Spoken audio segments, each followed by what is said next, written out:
So, isang mapagpalang umaga po sa ating lahat. Muli ako si Mix Pashan and welcome to our daily devotion with Pastor Russell Point. Today is June 30, 2026 and our topic is all about loving God's truth.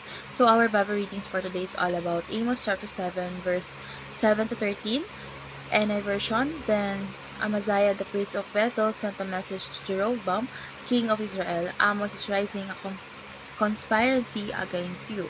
So, in chapter 7, in Amos chapter 7, God gives the prophet Amos a vision of a plumb line, a tool builders use to determine whether a wall is perfectly straight.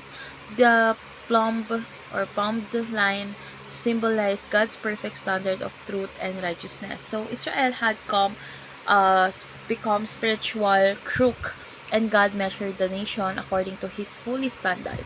So instead of accepting God's message and repenting, Amaziah, the priest of Bethel, rejected Amos and accused him of conspiracy against. So Jeroboam, Amaziah was more concerned with protecting political power and religious tradition than obeying God's truth. So he attempted to silence God's prophet rather than listen to God's warning. So this passage teaches us that God's truth never change.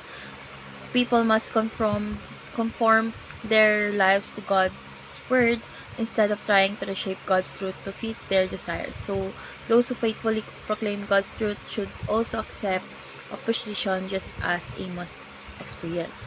So let's go on to our teaching. First is believers love God and His truth. So those who truly love God also love His word. So even when God's truth convicts us, we receive it with humility because we know it leads to life, holiness, and freedom. Second is unbelievers love false gods and their lies. So people who reject God often prefer teaching that satisfy their own desires rather than the truth that calls them to repentance. So falsehood may be confronting for a time, but it ultimately leads away from God.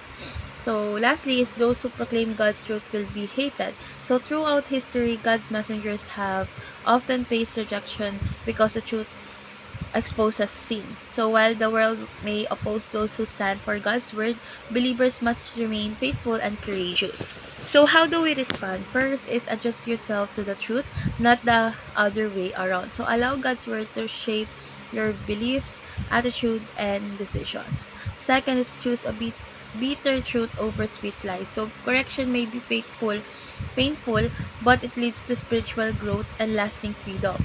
And lastly is love God and love His truth. Read scripture daily, every day, obey its teaching, and remain faithful even when it is unpopular. So let's go on to our discussion. In what ways do you show that you love God and His truth? For me, I show my love for God and His truth by reading and obeying His word, praying daily, and allowing His truth to correct my attitude and action. So I seek to live with honesty and integrity even when it is difficult or unpopular.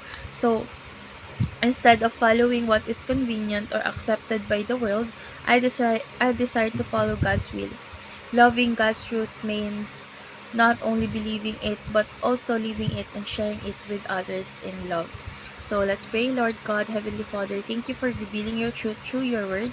Forgive us for the times we have resisted correction and follow our own desires instead of your will. Give us heart that love you and delight in your truth.